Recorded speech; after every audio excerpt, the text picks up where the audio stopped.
I'm Dan Seifert with The Verge, and these are the Sony A7 and A7R cameras. At $1,700 and $2,300 respectively, these are Sony's most expensive and advanced interchangeable lens mirrorless cameras yet. The A7 and A7R are significant for one reason. They are the first interchangeable lens mirrorless cameras with full-frame 35mm sensors. They are the smallest, lightest, and most portable full-frame cameras on the market. All other mirrorless cameras have smaller sensors that are not as good in low light or other difficult shooting situations, and they can't match the image quality of a full-frame DSLR.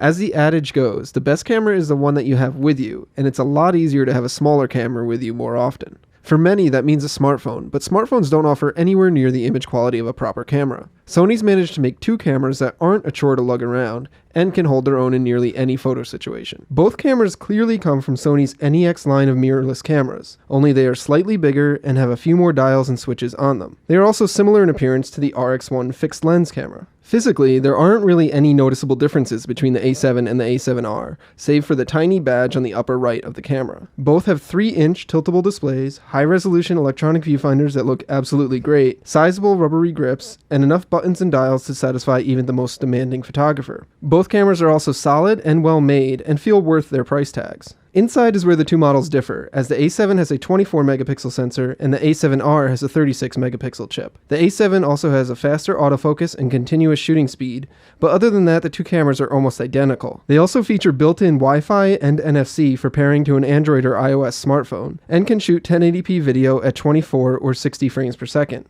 Shooting with the two cameras is almost the same as well. Neither camera is particularly quiet, which is disappointing, but the A7R's shutter is significantly louder and just doesn't sound nice. Likewise, the A7's autofocus is faster in practice, but neither camera is particularly quick when it comes to focusing, and I noticed that the cameras tended to misfocus a bit more than proper DSLRs. Also, the A7's 5 frames per second continuous shooting is passable, but it's not going to impress any sports photographers. The A7s can be shot in a variety of full automatic modes, but they're really designed to let you, the photographer, take control and make decisions about focusing and exposure. But the output from these cameras is quite remarkable. Both models capture an immense amount of detail, with the A7R taking the edge due to its higher megapixel count. Both cameras also shoot incredibly well in low light, and at high ISOs, with a slight nod to the A7. Like we saw with the RX1, the A7 and A7R can hold their own with any other full-frame camera up to ISO 6400, and higher ISOs are even usable in most situations. There are some ugly JPEG processing artifacts if you pixel peep on the images, but they're not visible most of the time and aren't an issue if you shoot RAW. I'm partial to the $1,700 A7 because it has enough resolution for my needs and I can put the money saved towards other lenses and accessories. It can be purchased with an optional 28 to 75mm zoom lens for an additional $300. The lens is not particularly bright and it's pretty slow to focus in dim light, but if you're considering the camera at all, you should probably pick it up just for its versatility.